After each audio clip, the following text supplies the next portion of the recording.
చలో let's go to Nizampet. మన friend గారు ఒకడు బయటికి వెళ్దాం అన్నాడు. మనం ఫస్ట్ అయితే సాంగ్స్ ఆఫ్ చేద్దాం. ఓకే,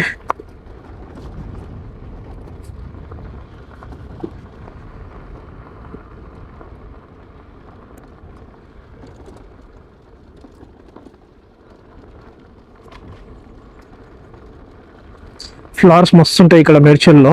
ఇది ఫిబ్రవరి మంత్లో చాలా బాగా వస్తాయి ఇక్కడ. ఈ ఆరెంజ్ కలర్ ఫ్లవర్స్ కానీ లేకపోతే ఆ వైట్ కలర్ కానీ చాలా బాగుంటాయి ఇక్కడ చూడడానికి. ఫోటోగ్రఫీ కూడా చాలా మంది వస్తూ ఉంటారు. One of the most beautiful places in Medchal.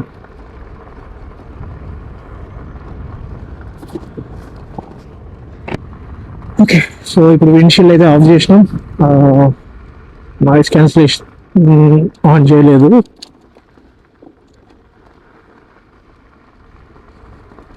So let's go to Nizampet. గ్లౌజులు కింద పెట్టినాం. చాలా అన్కంఫర్టబుల్ ఉంటుంది గ్లౌజులు పెట్టుకొని బైక్ నడిపిస్తుంటే.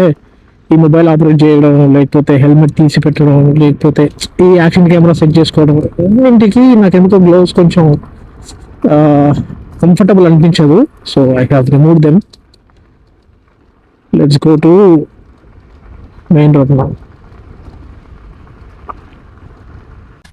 సో ఈ గ్లోవ్స్లో అయితే బాగా డిస్టర్బ్ చేస్తున్నాయని చెప్పినా కదా, వీటిని డిక్కీలోనే అయితే వేసేద్దాం. అండ్ ఇక్కడ మనకి ఇది ఒక యాక్సెసరీ ఉంది. ఏంటంటే హెల్మెట్ కొంచెం లూజ్ ఉంది, ఎందుకు అర్థం కాదు. ఊరికే హెయిర్ ఎక్కువ ఉన్నప్పుడేమో కంఫర్టబుల్ ఉంటుంది, హెయిర్ మొత్తం తీసేస్తేనేమో చాలా ఇదైపోద్ది, లూజ్ అయిపోతుంది. హెల్మెట్ పర్చేస్ కరెక్ట్గా లేకుండే.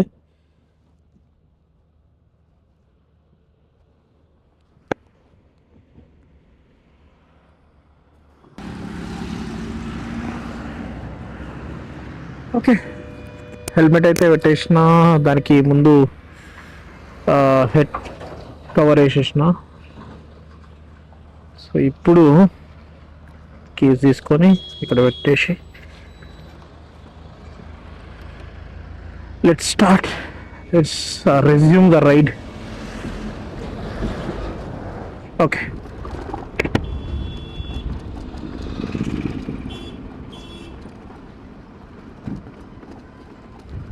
నాకు ఒక ఫోబియా ఉంది. ఏమంటే బండి ఎప్పుడైనా ఆగిన తర్వాత నేను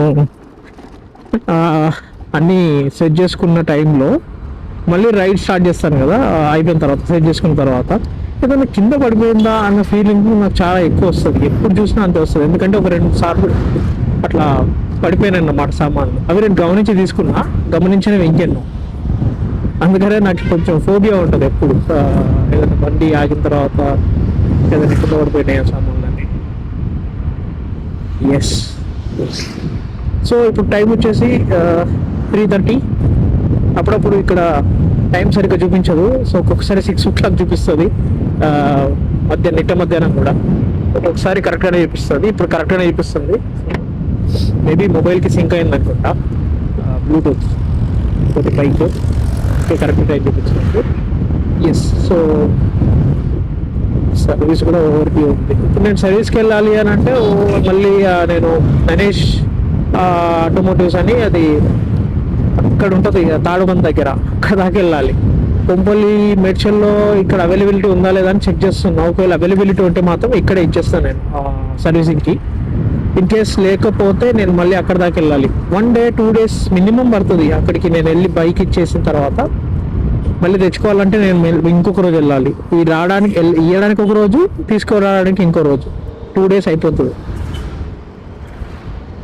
సో మొబైల్ ఉంది, వస్తుంది బయట, సూపర్ కూల్. అండ్ ఇంకొక ఈ థింగ్ ఏంటంటే, నేను తీసుకున్న మైక్ ఇది హాలీల్యాండ్ మైక్ నేను తీసుకుంది. దీనికి ఏంటంటే క్లిప్స్ ఉండవు, మ్యాగ్నెట్స్ మాత్రమే ఉంటాయి. ఇదొక టెన్షన్ నాకు, అది ఎక్కడన్నా పడిపోయిందా అని చూసుకోవడానికి.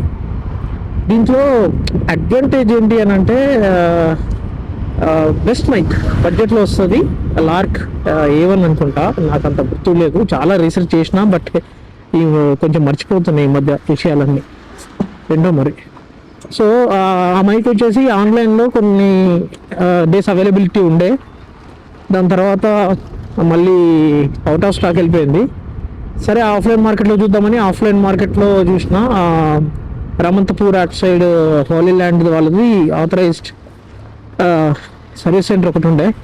సో అక్కడ చెక్ చేస్తే అక్కడ ఉండే, ర్యాపిడోలో తెప్పిద్దాం అనుకున్నా. బట్ సర్ప్రైజింగ్లీ మళ్ళీ ఆన్ స్టాక్ వచ్చింది. సో అవుట్ ఆఫ్ స్టాక్ పడింది, మళ్ళీ ఆన్ స్టాక్లో ఉండే. సో ఇంకా నేను మళ్ళీ ఆర్డర్ పెట్టేసిన. బట్ ఇది ఆర్డర్ పెట్టకంటే ముందు నేను గ్రెనారో మైక్ ఆర్డర్ పెట్టిన M2. గ్రెనారో మైక్ తోటి ప్రాబ్లం ఏంటంటే బడ్జెట్లో వస్తుంది, best mic, I agree. But దాంతో ప్రాబ్లం ఏంటి అని అంటే ఆ మైక్లో బటన్స్ ఉంటాయి కదా, నాయిస్ క్యాన్సిలేషన్ బటన్స్ కానీ ఇంకే బటన్ కానీ అక్కడ ఆన్ ఆఫ్ బటన్స్, అవి ఏం చేస్తాయంటే మనం ఈ గుంతలలో పడ్డప్పుడు లేకపోతే ఏదైనా నార్మల్గా దాన్ని షేక్ చేస్తే దాంట్లో నుంచి ర్యాట్లింగ్ సౌండ్ వస్తూ ఉంటుంది. ఆ ర్యాట్లింగ్ సౌండ్ వల్ల చాలా డిస్టర్బెన్స్ అవుతూ ఉంటుంది. ఎవరైనా స్టాటిక్గా కూర్చొని చేస్తా అంటే వీడియోలు ఇట్స్ ఓకే, బట్ మూవ్మెంట్ ఉన్నప్పుడు మాత్రం ఆ ర్యాట్లింగ్ సౌండ్ వస్తూ ఉంటుంది, చాలా ఇరిటేటింగ్ ఉంటుంది. సో ఆ ఇరిటేటింగ్ నాకు అనిపించి ఇంకా నేను దాన్ని రిటర్న్ పెట్టేసి నేను మళ్ళీ ఈ లార్క్ మైక్ని తీసుకున్నాను, I mean Hollyland mic. So ఇప్పుడు మేడ్చల్ చెక్ పోస్ట్ దగ్గర ఉన్నాము. ఇక్కడ యూటర్న్ తీసుకోమని చెప్తుంది. మనం వెళ్ళాల్సింది నిజాంపేట్కి. మనం వెయిట్ చేస్తున్నాడు అక్కడ. ఇండికేటర్లు వేసుకోండి సార్, ఇండికేటర్లు వేసుకోకుండా డైరెక్ట్గా యూటర్న్ తీసుకుంటా అంటే ఇట్లా. నేను రైట్ సైడ్ వెళ్ళాలి కాబట్టి నేను రోడ్కి మిడిల్లో ఉన్నా, డోంట్ జడ్జ్. లేకపోతే నేను లెఫ్ట్ సైడ్లోనే నడిపిస్తా బైక్ని. కార్ ఉంటే తప్ప నేను ఇటు రాను. కార్ ఉంటేనే నేను ఈ 2 lanes వాడతా, లేకపోతే I prefer left lanes to commute.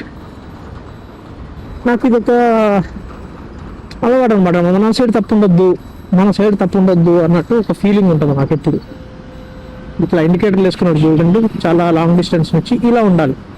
అంతకంటే సడన్గా వచ్చిన తర్వాత నేను ఇండికేటర్ వేస్తా అంటే అప్పటికప్పుడు వెనుకున్నోడు అలర్ట్ అవ్వాలి కదా. వాడు అలర్ట్ అవ్వాలి, వాడు బ్రేక్ వేసుకోవాలి, వాడి అన్ని ఫంక్షనాలిటీస్ అన్ని కరెక్ట్గా పనిచేస్తే నీ కార్కి డ్యామేజ్ కాదు. లేదు వాడికి కొంచెం ప్రాసెసింగ్ లేట్ ఉందనుకో, కథం వాడు ఆ బ్రేక్ వేసే టైంలోనే నీకు బండికి వచ్చి గుద్దుతాడు, నీ బంపర్ పోతుంది. ఇదే ఎక్కువ శాతం జరిగే విషయాలే ఇవి. ఇది మన వాళ్ళు రియలైజ్ గారు. మన వాళ్ళు ఏంటి అని అంటే నేను ఇండికేటర్ వేసిన కొన్నిసార్లు ఏమవుతుందంటే నేను అబ్జర్వ్ చేసిన, వాడు యూటర్న్ తీసుకుందామని ట్రై చేస్తాడు, వెనుక నుంచి ఒకటి వచ్చి గుద్దుతాడు. ఎందుకంటే మనోడు స్పీడ్లో ఉంటాడు వెనుకున్నాడు. వీడు యూటర్న్ తీసుకుందామని చెప్పేసి డైరెక్ట్ టర్న్ తీసుకుంటాడు. వాడు వచ్చి గుద్దిన తర్వాత మళ్ళీ ఇండికేటర్ వేస్తాడు. ఇండికేటర్ వేసి నేను ఇండికేటర్ వేసిన నువ్వే గుద్దినావు అని అప్పుడు వాడిని దబాయిస్తాడు. ఇది నేను చాలాసార్లు అబ్జర్వ్ చేసిన and that is not correct. నువ్వు రూల్స్ పాటించు, వెనుకున్నవాడు కూడా రూల్స్ పాటిస్తాడు, అంతే, simple. And coming back to this, ఇప్పుడు మనం వాడేది DJI Action 4. ఇది చాలా ఓల్డ్ అనుకోవచ్చు, ఎందుకంటే దీని తర్వాత 5 వచ్చింది, దీని తర్వాత 6 వచ్చింది. ఇప్పుడు నేను 4 తీసుకున్నా, చాలా రోజులు అయిపోయింది, ఆల్మోస్ట్ 1.5 year అయిపోయింది నేను తీసుకొని. మంచి ప్రోడక్టే. నేను తీసుకున్నప్పుడు ఎక్కువ యూస్ చేయను, ఏంటంటే ఇట్లా నార్మల్గా బయటకు వెళ్ళినప్పుడు లేకపోతే ఊరికే ఫోన్ తీసుకొని రికార్డ్ చేయాలనుకుని నేను నార్మల్గా యాక్షన్ కెమెరా ఉంటే అన్ని యాక్షన్స్ అన్నీ ప్రతి ఒక్కరికి క్యాప్చర్ చేస్తుందని ఐ ప్రిఫర్ దిస్. బట్ దీంతో కూడా డిసడ్వాంటేజెస్ ఉన్నాయి. ఏంటి అని అంటే నేను తీసుకుంది కాంబో ప్యాక్ కాదు, నేను తీసుకుంది స్టాండర్డ్ నార్మల్ ఒక యాక్షన్ కెమెరా, ఒక బ్యాటరీ అండ్ సమ్ యాక్సెసరీస్ వస్తాయి అంతే. సో నేను అది తీసుకున్నా, ఒక 25,000 అలా పడింది. 2025 అనుకుంటా, 5 or 4, I don't remember exactly. But ఆ టైంలో నేను తీసుకున్నా. బట్ రిగ్రెట్ ఏంది అని అంటే తీసుకోవాల్సింది, నేను కాంబో ప్యాక్ తీసుకోవాల్సింది. ఎందుకంటే ఆ బ్యాటరీ ప్యాక్ అది బయట దొరకట్లేదు నాకు ఇప్పుడు.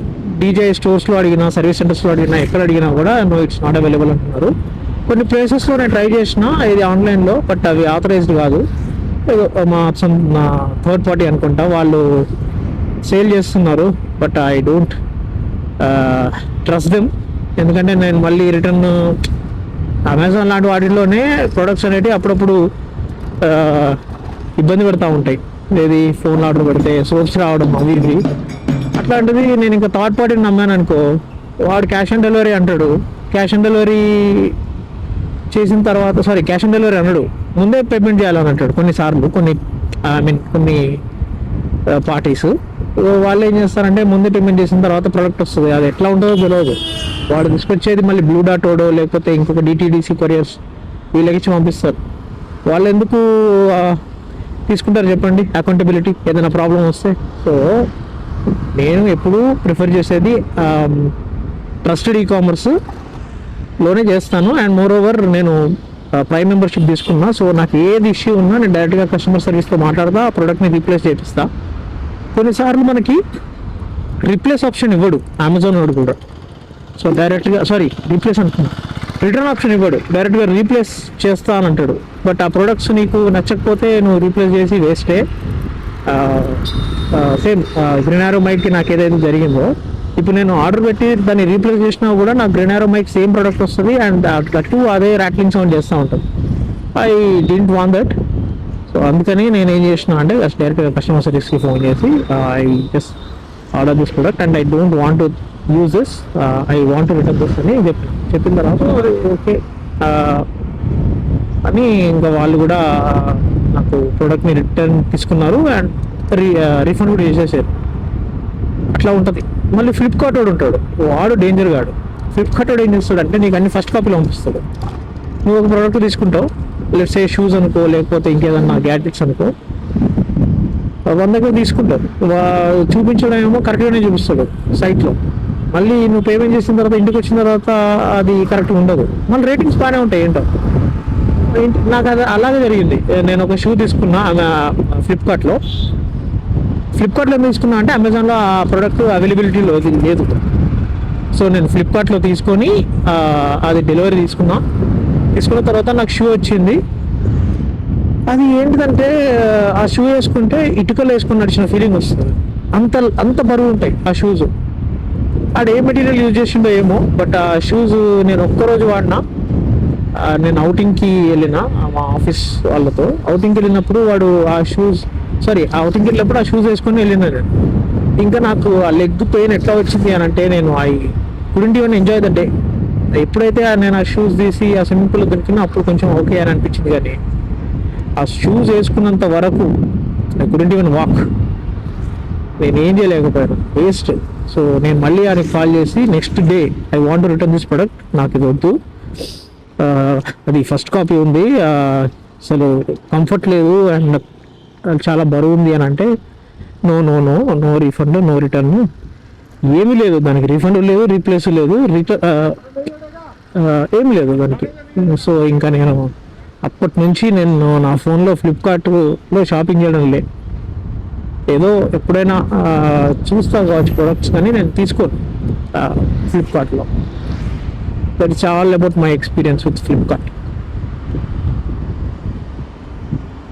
అండ్ వీటికి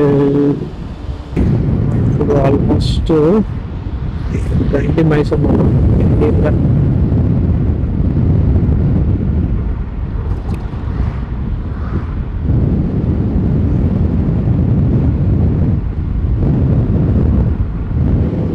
ఫారెస్ట్ ఏరియా అన్నమాట. సో బాగుంటుంది. మధ్యలో చిన్న చిన్న పార్కులు పెడతా ఉంటాడు. వాకింగ్ వచ్చే వాళ్ళు ఇక్కడ దాకా వచ్చి, అంటే ఇక్కడ దాకా రారు, ఈ చుట్టుపక్కల ఉన్న వాళ్ళు ఇక్కడికి వచ్చి వాకింగ్ చేసుకుంటారు మంత్లీ మెంబర్షిప్ తీసుకొని. అది బాగుంటుంది. చుట్టూ ఒక రౌండ్ వేస్తే నీకు మార్నింగ్ వాక్ ఫినిష్ అయిపోతుంది. మినిమం ఒక 4 kilometers ఫినిష్ చేసుకోవచ్చు. లైక్ 10K స్టెప్స్ లేకపోతే 7K స్టెప్స్ 5K స్టెప్స్ అట్లా ఫినిష్ అయిపోతుంది అనమాట. సో ఇట్లాంటి అడవుల్లో చేస్తున్నారు కాన్సెప్ట్స్. ఇక్కడ ముందర ఇంకోటి ఉంది, నేను చూపిస్తుంది.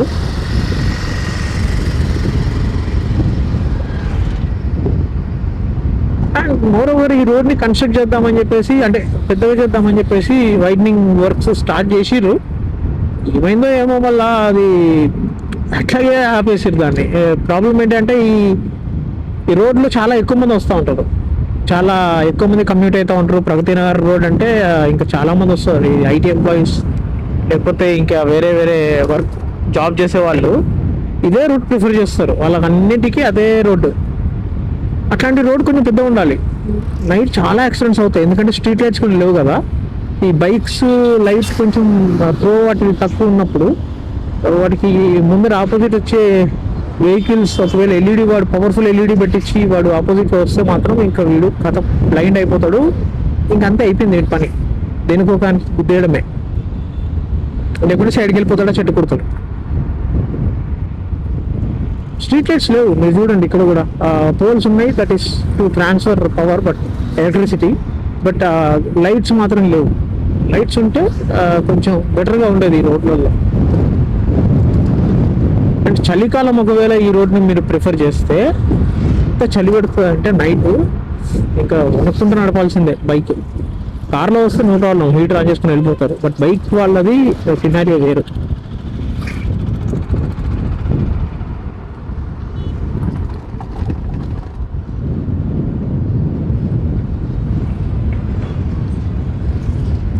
భూమబ్బున్నట్టు కొడుతుందంటే ఎండ లేదు.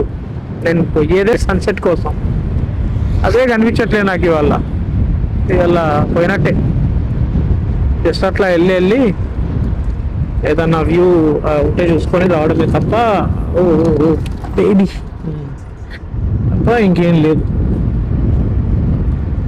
ఎందుకంటే నాకు సన్ కనిపించట్లేదు. మేబీ నేను కూలింగ్ గ్లాసెస్ పెట్టుకున్నందుక, లేకపోతే వస్తుండే పోతుండా లైట్గా. చూద్దాం ఎట్లా ఉంటుందో సాయంత్రం సన్సెట్ టైంలో. ఓకే, నేను చెప్పడం మర్చిపోయినా కదా, నేను ఇప్పుడు వెళ్ళేది ఖాజాగూడా హిల్స్కి. నేను ఆ ప్లేస్ ఇప్పటిదాకా వెళ్ళలేదు, అక్కడిక్కడ చూడడం మూవీస్లో, బట్ నేను వెళ్ళలేదు ఇప్పటిదాకా. So let's go visit it. మళ్ళీ అంటే వచ్చింది విజిట్ ఎట్లా వస్తున్నాడు. ఇంకా నేను ఏం చెప్పలేను. నేను ఈ మధ్య కొంచెం ఈ రోడ్ల మీద వెళ్ళే వాళ్ళు కొంచెం జాగ్రత్తగా ఉండాలని చెప్పేసి నేను అనుకుంటున్నా. ఎందుకంటే అస్సలు ఎవడు పడితే వాడు నడుపుతున్నాడు, వాడికి డ్రైవింగ్ లైసెన్స్ ఉన్నా లేకున్నా. ఈవెన్ దో లైసెన్స్ ఉన్నా కూడా వాడికి ప్రాపర్ నాలెడ్జ్ ఉండదు, ఎట్లా నడపాలి, ఏం చేయాలి అని.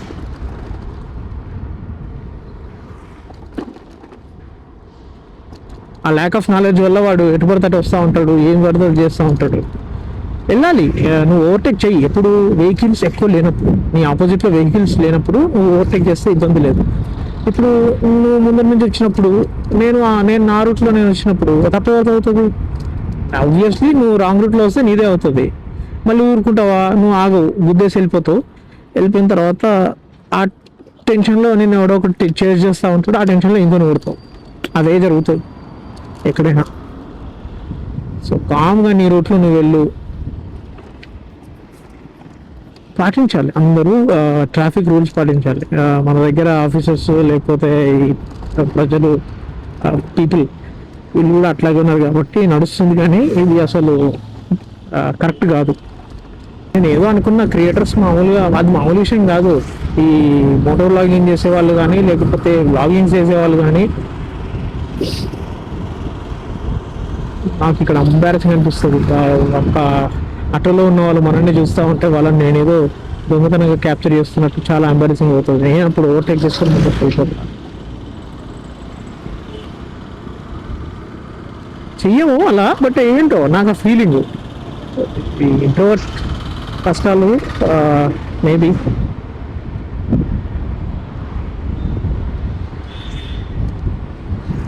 Yeah, I was talking something. Yeah, నేను ఈ మధ్య కొన్ని సిరీస్లు చూస్తున్నాను. వచ్చే స్ట్రేంజర్ థింగ్స్ చూసిన, దాని తర్వాత బ్రేకింగ్ బ్యాడ్ చూసిన. దాంట్లో నేను అసలు యాక్చువల్గా చూడడానికి రీజన్స్ ఏంటి అని అంటే వాళ్ళ లైఫ్ స్టైల్. ఆ సిరీస్ మొత్తం ఫినిష్ చేసిన. ఏంటి అని అంటే వాళ్ళు కార్లు భలే నడుపుతారు, ఒక ప్రాపర్గా.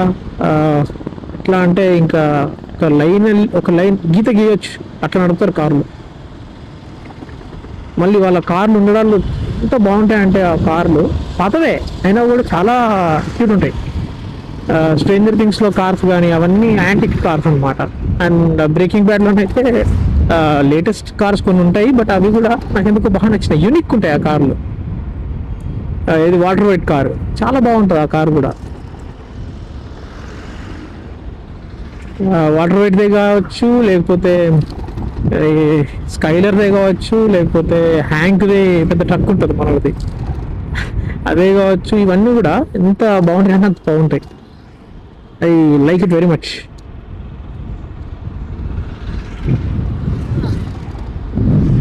సో మనకైతే ఇక్కడ మనం వచ్చేసినాం చౌరస్తాకి. ఇది కొత్త సిగ్నల్, ఇక్కడ మెదక్ హైవే క్రాస్ అవుతుంది, సో కొంచెం ట్రాఫిక్ ఉంటుంది ఇక్కడ.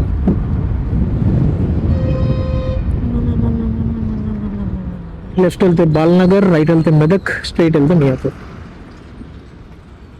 Let's stop it. Okay, red పడింది.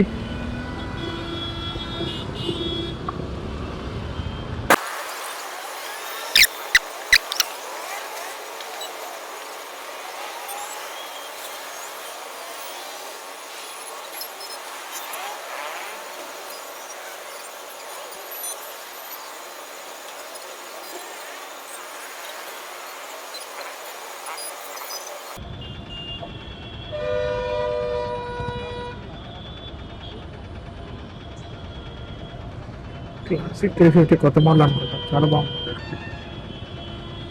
కాకపోతే నాకు ఎందుకో మిటిఆర్ నచ్చుతుంది ఈ మధ్య, మంచి క్రూజ్ ఫీలింగ్ వస్తుంది. ఇది కూడా బాగానే ఉంది. హెవీ, చాలా హెవీ.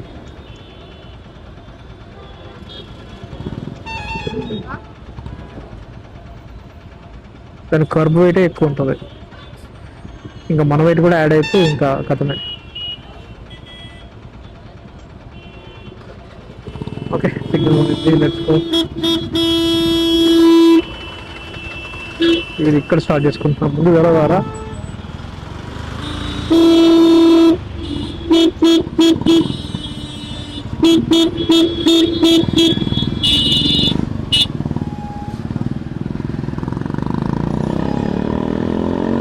అది మన పరిస్థితి.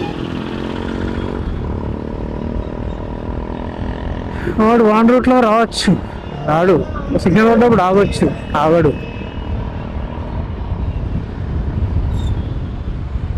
వరద వాడిని ఆపు, ఎప్పుడు ఆగడు.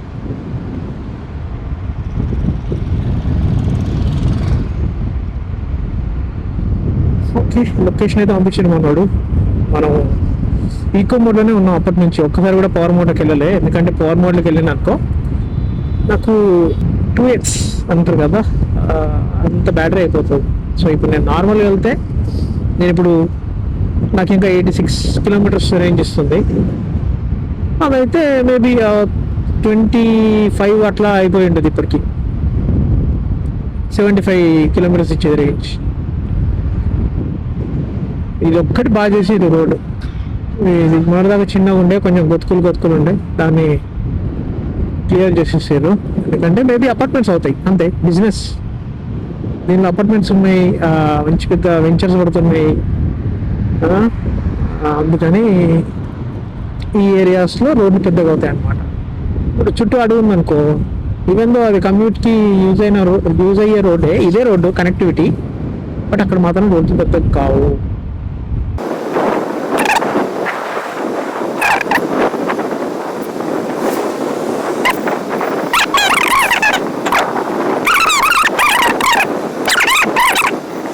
ఇక్కడ నుంచి మళ్ళీ స్టార్ట్ అయింది రోడ్.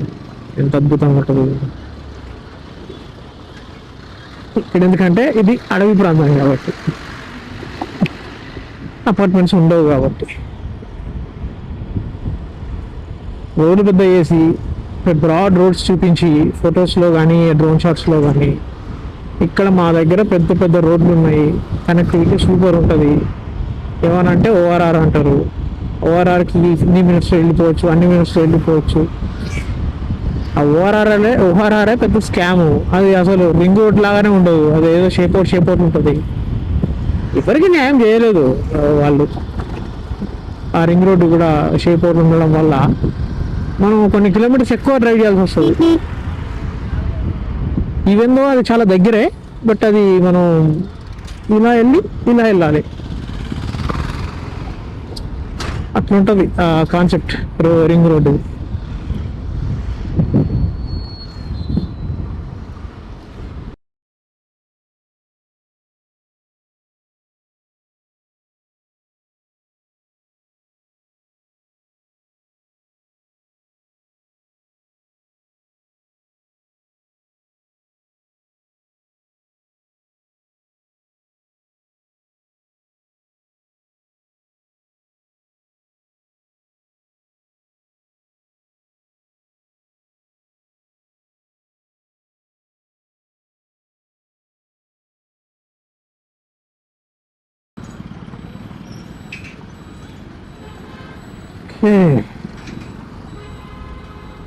నిజాంపేట అనేది ప్రగతి నగర్ తీసుకెళ్తుంది.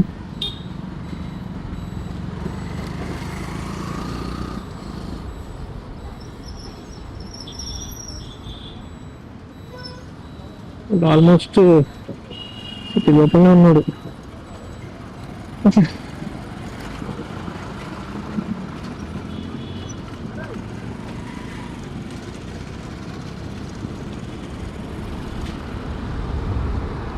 ఓకే,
ల్యాబ్రింత్ అనేది ఏదో పట్టుకొచ్చిండి. ఇక్కడ చూస్తేనే మొత్తం మర్రి ఊడలు, అంటే కొంచెం పైకి ఎక్కొచ్చు. అన్ని కార్లు ఉన్నాయి ఇక్కడ.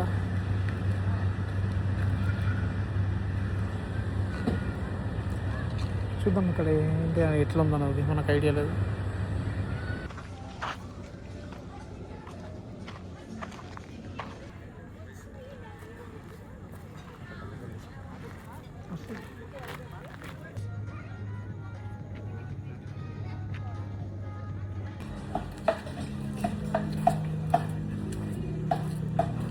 లాబిరింత్ దోమలు అయితే ఎక్కువ ఉన్నాయి, బ్యాట్స్ ఉన్నాయి, పిట్టలు ఉన్నాయి.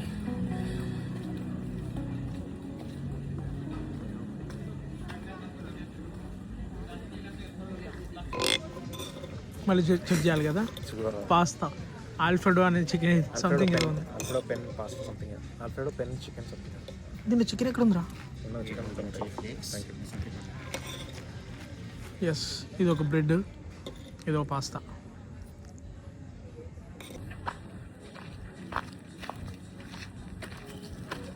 చాలా ఎగ్జిట్ అవుతున్నాం.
Take care, good night.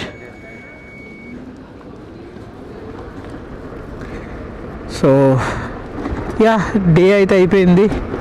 Time వచ్చేసి 12:30. మనం ఈవినింగ్ అయితే స్టార్ట్ అయినాం. ఈవినింగ్ కాదు, అరౌండ్ 3 o'clock అట్లా స్టార్ట్ అయినాం ఇటు కేపీహెచ్బి, ఐ మీన్ నిజాంపేట్కి.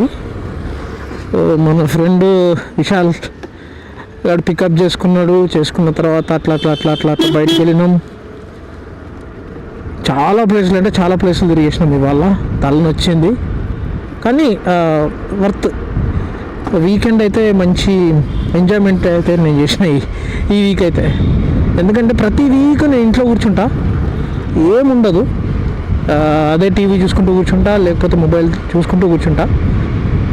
ఇవాళ మాత్రం కొంచెం నాకు మంచి ఫీలింగ్ అయితే వచ్చింది. ఏంటంటే ఓకే, అట్లీస్ట్ ఈ వీక్ని నేను ఇంట్లో అట్లా టైం వేస్ట్ చేయలేదు, కొంచెం బయట తిరగడానికి ట్రై చేసిన, తిరిగిన అయిపోయింది. సో వాళ్ళ ఏమేం చేసినాం అని అంటే, ఓకే నేను ఇట్లా 1 minute రూట్ మిస్ అవుతుంది కొంచెం అయితే. ఓకే యా, సో ఇవాళ 3 o'clock అట్లానైతే మనం అయితే అక్కడికి వెళ్ళినాము విశాల్ రూమ్కి. వాడు మంచి ఒక 2 BHK రూమ్లోనైతే ఉన్నాడు. బట్ ఏంటంటే మనోడు కొంచెం ఇంట్రోవర్ట్. ఎంత ఇంట్రోవర్ట్ అంటే ఇంకా మేమిద్దరం ఇంటర్మీడియట్ క్లాస్మేట్స్. చాలా చాలా తక్కువ మాట్లాడతాడు, కాకపోతే చాలా మంచి పర్సన్. ఓకే, సో మేమైతే అక్కడి నుంచి స్టార్ట్ అయిపోయి ఒక 5 ఆ టైంకి కాజాగూడకి వెళ్దామని రెడీ అయినాం. కాజాగూడ హిల్ వ్యూ, అక్కడ ఏంటంటే సన్సెట్ పాయింట్ ఉంటుంది. సో కొండ పైనకి వెళ్ళి మనం సన్సెట్ చూసుకోవచ్చు. కొంచెం నాకు వెళ్ళాలని ఉండే ఎప్పటి నుంచో, నేను హైదరాబాద్లో ఇప్పటిదాకా వెళ్ళలేదు దానికి. బట్ అక్కడ దాకా వెళ్ళిన తర్వాత మన బైక్ అయితే ఇది ఎలక్ట్రిక్ కదా, నేనైతే వాడి రూమ్లోనే పెట్టేసిన. సో నేను వాడు బైక్ పైన వెళ్ళినాము. వెళ్ళిన తర్వాత ఒక షాక్ క్లోజ్ అయితే చేసారు హైదరాబాద్లో. ఏంటి అని అడిగితే ఒక సూసైడ్ మర్డర్ సంథింగ్. నాకు చెప్పడం అయితే రేప్ అండ్ మర్డర్ అని చెప్పారు. మేబీ లేడీస్ని అనుకుంటా, రేప్ అండ్ మర్డర్ అంట. సో ఎవరిని అలౌ చేయట్లే. మేమైతే అక్కడి నుంచి రిటర్న్ అయిపోయి, ప్లేస్ పేరు లేబిరింత్ లేక్ ఫ్రంట్, ఇది దాని పేరు. ఓకే, సో లేబిరింత్ లేక్ ఫ్రంట్ అనే కెఫేకి వెళ్ళినాం. అది చాలా బాగుంది, అది గండిపేట దగ్గర. కాకపోతే కొంచెం దోమలు ఎక్కువ ఉన్నాయి. అదేంటంటే అక్కడ ఫుడ్ కొంచెం కాస్ట్లీ, బట్ మంచి ఎన్వైరన్మెంట్ ఉంది, మంచి లేక్ వ్యూ ఉంది అక్కడ. సో మంచి ప్లేసు చిల్ అవుట్ అవ్వడానికి. వెళ్ళి అక్కడ బర్గర్ అండ్ పాస్తా అట్లా లైట్గా తినేసి కొంచెం ఊరవుతూ ఉంటుంది అనమాట. అది మరీ పబ్లిక్ యాక్సెస్ ఎక్కువ ఉండదు. ఈ ఆటోస్ ఎవరన్నా కానీ వాళ్ళ ఓన్ వెహికల్స్, ఓన్ ట్రాన్స్పోర్ట్లోనే రావాలి. సో మేమైతే బైక్ పైన వెళ్ళినాము. రోడ్ కూడా కొంచెం అటు ఇటుగానే ఉంటే ఇట్స్ ఓకే, మేనేజ్ చేసుకొని వెళ్ళినాము. వెళ్ళిన తర్వాత ఒక గంట 2 hours మేము 2 hours అక్కడ స్పెండ్ చేసి వచ్చేసినాం. బాగానే అనిపించింది ప్లేస్. నెక్స్ట్ మూవీ టవర్స్ అని అక్కడ కొంచెం సేపు ఆగి అక్కడ కొంచెం సేపు టైం స్పెండ్ చేసి, ఆ బిల్డింగ్స్ ఏమున్నాయంటే హైదరాబాద్లో అది చూస్తుంటే నాకు అర్థమవుతుంది నేను ఇంకెంత ఎదగాలి మనం అని అనిపించింది నాకు. చాలా అంటే చాలా పెద్ద పెద్ద బిల్డింగ్స్ అనమాట. అంత పెద్ద బిల్డింగ్స్ ఎట్లా కడుతున్నారో అర్థమవుతలేదు. బ్యాంకుల్లో ఇస్తున్నారా, వాళ్ళ పర్సనల్ అమౌంటా, ఎన్ని కోట్లు కావాలి అంత పెద్ద బిల్డింగ్లు కట్టాలంటే. కట్టడం అయితే కడుతున్నారు, ఏదో దాన్ని మళ్ళీ వాళ్ళు అమ్మాలన్నా అది చాలా చాలా ప్రైజెస్ ఉంటాయి. అపార్ట్మెంట్స్ కానివ్వండి, ఏదైనా కానివ్వండి. సో అక్కడి నుంచి మన గౌరా పలోడియం అని ఒక ప్లేస్ ఉంటుంది. మన రీల్ స్టార్స్ అందరు అక్కడనే వెళ్తారు ఇవాళ. ఇది వీకెండ్ కదా, ఈ వీకెండ్లో ఏం చేస్తారంటే వచ్చి రీల్స్ చేస్తారు. నేను వెళ్ళి చూసిన వాళ్ళ చాలామంది ఎగురుతున్నారు అక్కడ. నేను జనరల్గా నడుచుకుంటూ వెళ్తున్నాను, నేను మా ఫ్రెండ్. పోలీసు వాళ్ళు వచ్చి ఏం చేస్తున్నారు, మీరు ఇక్కడ నడవడానికి వీల్లేదని అంటాడు. అరే సార్, నేను రెస్పెక్ట్ఫుల్గా మాట్లాడినా. సార్ మేమేం చేసినాం, ఇక్కడ జనరల్గా నడుస్తున్నాం కదా, ఇప్పుడు లంచ్ చేసి డిన్నర్ చేసినాం, డిన్నర్ చేస్తే నడుస్తుంటే ప్రాబ్లం ఏంటిది అని అడిగినాను. నేను లేదు నడవడానికి వీల్లేదు అంటారు. అంటే వాళ్ళు ఎవరో చేసిన దానికి నేనేం చేస్తాను, నేను జనరల్గా వెళ్ళిన అక్కడికి నైట్ ఎట్లా ఉంటుందో చూద్దామని, అంతేగాని నేనే ఎగరడానికి వెళ్ళలే. అది వాళ్ళు అర్థం చేసుకోకుండా బండి దిగుతున్నాడు లాఠీ తీసుకొని. నేను ఇంకా భయపడకుండా డైరెక్ట్ మాట్లాడినా, ఏం చేసినాం నేను ఇక్కడ ఉండద్దు అని అంటాడు. సరే అని చెప్పేసి మా ఫ్రెండ్ కూడా సరే సరే వెళ్ళిపోతామని అన్నాడు. మన మిస్టేక్ లేనప్పుడు ఎప్పుడు కూడా భయపడద్దు. ఇంకా నేనైతే అక్కడి నుంచి వచ్చేసి నీలోఫర్ దగ్గర టీ తాగుదామని అనుకుంటే, నీలోఫర్ జాతర ఉన్నట్టున్నారు జనాలు అక్కడ. అస్సలు వీల్లేదు తాగడానికి, టీ తాగడానికి. ఇంకా మేము అక్కడి నుంచి వచ్చేసి మళ్ళీ కూకట్పల్లి దగ్గర ఈ ఫోరం మాల్ దగ్గర మెహఫిల్ రెస్టారెంట్ ఉంటుంది, అక్కడ టీ తీసుకొని తాగేసి ఇంకా నన్ను డ్రాప్ చేసిండు. నేను నా బైక్ తీసుకొని ఇంటికి వెళ్తున్నాను. సో ఇది నా వీకెండ్ ఇలా జరిగింది. బైక్లో 70%, 66% ఉంది. ఇట్స్ ఓకే, మనం రీచ్ అయిపోతాం ఇంటికి. ఇది బెటర్లే, పెద్ద ఇబ్బంది లేదు.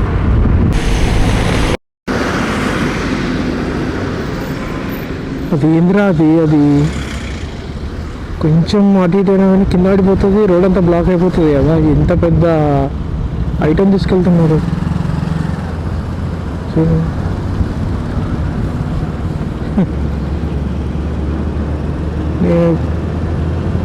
మొత్తం బ్లాక్ చేస్తున్నాడు. ఒక వెహికల్ రావట్లేదు, ఒక వెహికల్ పోవట్లేదు. ఓకే, మనం బైక్ నుంచి ఇప్పుడు వెళ్ళే ఛాన్స్ లేదు.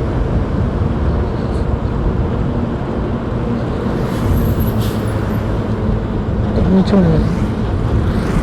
Okay, let's go. ఇది చాలా పెద్ద ఐటమ్. రెండు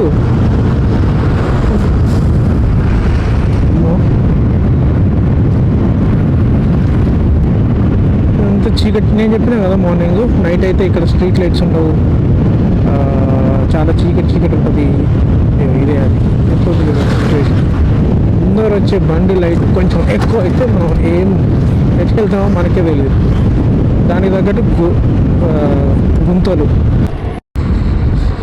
ఓకే, నైట్ పూట మ్యూజిక్ వినుకుంటూ ఇట్లాంటి అడవిలో నుంచి వెళ్తుంటే ఫీల్ చాలా బాగుంటుంది. మంచి ప్లేలిస్ట్ ఉంటాయి, అది ప్లే చేసి మన మూడ్ని మంచిగా ఉంచుకుంటూ అలా డ్రైవ్ చేసుకుంటూ వెళ్ళిపోవచ్చు. చాలా బాగుంటుంది. సో ఇప్పుడైతే నా second half of the day. Okay, so railway track ఇక్కడ మనకి మేడ్చల్కి వెళ్ళాలంటే మధ్యలో మనకు రైల్వే ట్రాక్ ఉంటుంది. ఇది మనం క్రాస్ చేయాలి. ఇక్కడ బ్లైండ్ స్పాట్ ఉంది, ముందుకి వెళ్ళాలా వద్దా?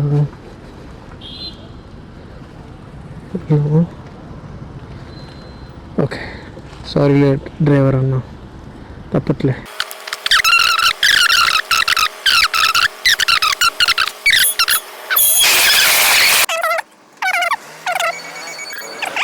ఇప్పుడు వచ్చిన లారీ ఎట్లా వస్తుంది రెడ్డిగా. సో అదైపోయింది. నెక్స్ట్ నీలోఫర్ దగ్గరికి వెళ్ళినాము టీ తాగుదామని. అక్కడ జనాలు చాలా ఎక్కువ అయిపోయారు, జాతరలా ఉంది సిచ్యువేషన్ అక్కడ.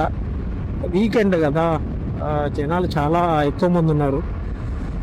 మన బాబురావు బాగానే పెట్టిన స్పాట్ చూసి అక్కడ, మన ఆసిఫాబాద్ వాడే. సో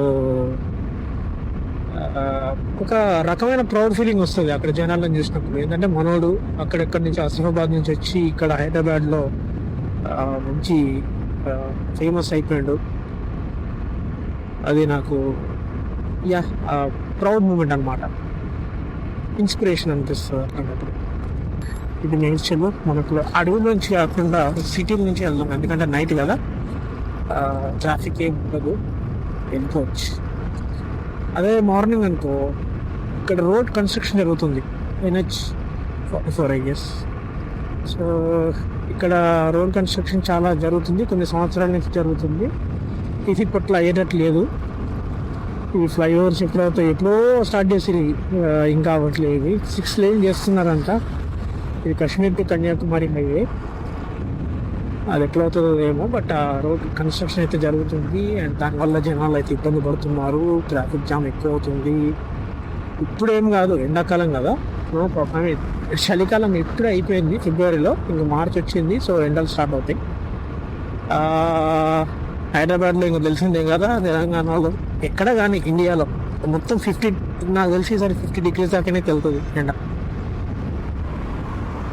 ఇప్పుడే చలి కాలం అయిపోయింది. నెక్స్ట్ ఈ ఎండాకాలం అయిపోయిన తర్వాత వర్షాకాలం వస్తుంది చూడు, అప్పుడు రోడ్లన్నీ బ్లాక్ అయిపోతాయి. ఎందుకంటే ఈ వర్షాలు పడి వాటర్ అటు నుంచి ఇటు ఫ్లో అవుతూనే ఉంటాయి, జనాలు కష్టాలు పడతారు, ఈ వర్క్లు జరగవు, చాలా దారుణంగా ఉంటుంది సిచ్యువేషన్. వీళ్ళు ఫినిష్ చేస్తే బెటర్ ఈ 4 monthsలో, లేకపోతే ఇక జనాలు కష్టాలు పడాల్సిందే. సో అలా మాట్లాడుకుంటూ మనమైతే మేడ్చల్ వచ్చేసినాం.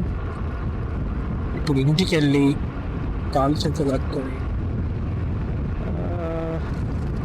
పడుకోవడం. నేను నైట్ కూడా నిద్రలేవు, అయిపోయింది టైం. ఛార్జింగ్ పెట్టాలి ఫస్ట్, నైట్లో ఛార్జింగ్ పెట్టి ఇల్లు పడుకుంటే పొద్దున్నే లేవాలి. అంత happy Sunday. Already Sunday 1 o'clock అయిపోయింది. కానీ one of the best weekends మళ్ళీ. ఎందుకంటే ప్రతి వీకెండ్ ఇంట్లో ఉండడం అంటే ఏదో టీవీ సీరీస్ చూసుకుంటూ ఉండడం, లేకపోతే ఇంతే మొబైల్తో ఎక్కువ స్పెండ్ చేయడం, ఇట్లాగే జరుగుతూ ఉంటుంది నా వీకెండ్ ఎప్పుడు. దాన్ని కొంచెం ఈసారి వేస్ట్ చేయకుండా అలా అలా అలా అలా బయటకు వెళ్ళి మొత్తం తిరిగేసి ఇక్కడైతే మనం మేడ్చల్కి వచ్చేసినాం. కానీ ఆ ఏరియాస్లో సైబరాబాద్, కొండాపూర్, లేకపోతే మాదాపూర్, లేకపోతే కోకాపేట్, గండిపేట్ దగ్గర ఇవన్నీ చూసినప్పుడు మనకి ఎన్ని బిల్డింగ్స్ ఎట్లా కడుతున్నారా బాబు అనిపిస్తుంది. ఎన్ని బిల్డింగ్స్ అంటే చాలా ఎక్కువైపోయినాయి. వర్కింగ్ స్పేస్లే కానీ, లేకపోతే ఈ లివింగ్ స్పేసెసే కానీ, అపార్ట్మెంట్స్ ఏందిరా బాబు. ఆ బిల్డింగ్స్ ఒక్కొక్కటి 40, 50, 60 floors. దాంట్లో మనం ఒక అపార్ట్మెంట్ తీసుకోవాలంటేనే మన లైఫ్ని ఎట్లా కష్టపెట్టాలంటే అట్లా కష్టపెట్టాలి. ఎన్ని EMIలు కట్టాలి తెలుసా? 1 కోట్లు ఉంటుంది అక్కడ అపార్ట్మెంట్. ఏందో ఇప్పుడు కానీ నాకు ఒకటి అర్థం కాదు. ఇప్పుడు ఈ ఏరియాస్ ఉన్నాయి, ఏవి మనకు కోకాపేట కానీ, లేకపోతే మాదాపూర్, హైటెక్ సిటీ, ఇదంతా సౌత్ తెలంగాణ కదా. సౌత్ తెలంగాణలోనే డెవలప్మెంట్ ఎందుకు? సౌత్ తెలంగాణ కూడా కాదు, సౌత్ హైదరాబాద్ అనుకో, సౌత్ హైదరాబాద్లోనే డెవలప్మెంట్ ఎందుకు? ఇప్పుడు జనరల్గా మనకి కరీంనగర్ హైవే ఉంది, వరంగల్ హైవే ఉంది, మెదక్ హైవే ఉంది, ఇట్లా నల్గొండ హైవే, ఇట్లా డిఫరెంట్ హైవేస్ ఉన్నప్పుడు హైదరాబాద్లో స్పేస్ కూడా ఎక్కువనే ఉంది. రింగ్ రోడ్ దగ్గర ఆ ప్లేస్ గవర్నమెంట్కి చాలా అసెట్స్ ఉన్నాయి. అప్పుడు ఈ ఐటీ ఇండస్ట్రీని అటు కొంచెం లెవెల్ చేయొచ్చు కదా, అటు కూడా కొంచెం పంపించవచ్చు కదా. నా ఉద్దేశం ఏంటంటే ఒకటేసారి డెవలప్మెంట్ కాకుండా ఇప్పుడు హైదరాబాద్ 4 దిక్కులో 4 కంపెనీస్ అట్లా పెట్టేసి, వరంగల్ హైవేకి ఉన్నాయిలే, అది నేను కాదనను, బట్ ఇంత డెవలప్మెంట్ లేదు అక్కడ. ఇప్పుడు మనం చూస్తే ఈ కోకాపేట డెవలప్మెంట్ అక్కడ లేదు. 128 crores per acre గవర్నమెంట్ అమ్మింది ఒక కంపెనీకి. అంత దారుణమైన రేట్లు ఉంటే ఎలా? అంటే ఫ్యూచర్లో జనాలు ఎవరు కొనగలుగుతారా అసలు? సరే, ఎందుకు పెరుగుతున్నాయి రేట్లు? ఎందుకంటే అక్కడే ఉన్నాయి కాబట్టి. కంప్లీట్లీ వెస్టర్న్ లైక్ డెవలప్మెంట్ అనేది అక్కడే ఉంది. ఎంత డెవలప్మెంట్ చేసినా కూడా మీకు అక్కడ ఫ్యూచర్లో వాటర్ దొరుకుతాయా? అక్కడ అపార్ట్మెంట్స్ కడితే మళ్ళీ వేరే ప్లేసెస్ నుంచే కదా వాటర్ తీసుకుంటూ రావాలి. అదేదో ఈక్వల్గా ఈ కంప్లీట్ తెలంగాణలో అన్ని ప్లేసెస్లో ఐటీ ఇండస్ట్రీస్ పెట్టడం, లేకపోతే కొంచెం డెవలప్ చేయడం, ఎయిర్పోర్ట్స్ కట్టడం, ఇట్లాంటివి చేస్తే బెటర్ కదా. అది నా ఇంటెన్షన్. మేబీ ఎవరి ఇంటెన్షన్స్ వాళ్ళకి ఏం రీజన్స్ ఉన్నాయో మనకు తెలియదు. బట్ అలా చేయడం వల్ల మనకి ఇప్పుడు అందరూ అక్కడే ఉండరు. కొంతమంది వేరే పార్ట్స్ ఆఫ్ తెలంగాణ నుంచి వచ్చి పనిచేస్తారు. లెట్స్ సే నా ఎగ్జాంపుల్ తీసుకోండి. నేను ఆసిఫాబాద్ నుంచి నాకు ఈ కరీంనగర్ హైవే దగ్గర, మీనింగ్ ఈ షామీర్పేట దగ్గర, లేకపోతే ఈ మేడ్చల్ దగ్గర, ఎక్కడో ఫార్మా కంపెనీస్ అయితే చాలా ఉన్నాయి మేడ్చల్లో. అట్లాంటప్పుడు ఒక ఐటీ ఇండస్ట్రీ పెట్టడానికి ఏంటి, ఒక ఐటీ ఇండస్ట్రీ పెడితే ఇక్కడ ఉన్న వాళ్ళు చాలామంది వస్తారు కదా. ఇటు సైడ్ ఉన్న వాళ్ళందరూ ఇక్కడే జాబ్ చేసుకుంటారు, లేకపోతే అప్ అండ్ డౌన్ చేస్తారు కరీంనగర్ నుంచి. అప్పుడు నీకు కొంచెమన్నా తగ్గుతుంది కదా ఇక్కడ congestion. Just think about it. అట్లా కంజెషన్ తగ్గినప్పుడు మనకి ఎక్కువ స్ట్రెస్ పడదు. ఇప్పుడు పొల్యూషన్ కానీ, పాపులేషన్ కానీ అన్నీ దీనివల్లే. ఐటీ జాబులు అక్కడే ఉండడం వల్ల, ఆ ఏరియాస్లోనే డెవలప్ అవ్వడం వల్ల, అక్కడక్కడే జనాలు కొనుక్కోవడం వల్ల, అక్కడే కొన్ని కోట్లు పెట్టడం వల్ల అదే డెవలప్ అవుతుంది. అదేదో మీరు కంప్లీట్గా అన్ని దిక్కులు డిస్ట్రిబ్యూట్ చేస్తే ఈక్వల్గా అన్ని ప్లేసెస్ డెవలప్ అవుతాయి. అది నేను చెప్పేది. మనమైతే వచ్చేసినాం. చింటూలు ఉన్నారు రోడ్ల మీద. Medchal KLR phase 2. ఇక్కడ కూడా ఒక సీమా ఇంటర్నేషనల్ ఒక స్కూల్ అయితే ఉంది. అది ఇంటర్నేషనల్ నేషనల్ నాకు తెలియదు. ఇక్కడ స్కూల్ ఉంది.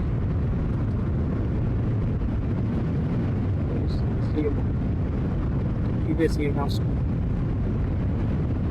లోన్ అయితే బాగానే కడుతున్నాడు.